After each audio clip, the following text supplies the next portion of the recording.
But wait until you're 18. That's when you're 18.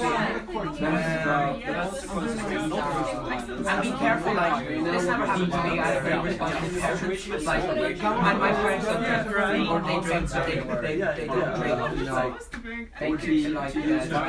There are, like, many cases where people have family members that they actually drink, and then when they're 18, you know, they're offered a bit of alcohol, and this is alcohol, you know, alcohol.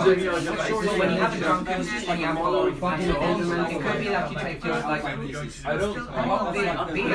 and you're incredibly tipsy. So, like, I know, like, some people have just been, like, the first time they drink alcohol, and they're just they struggle around their family, no, but they haven't talked about it. So, yeah. It's like healthy.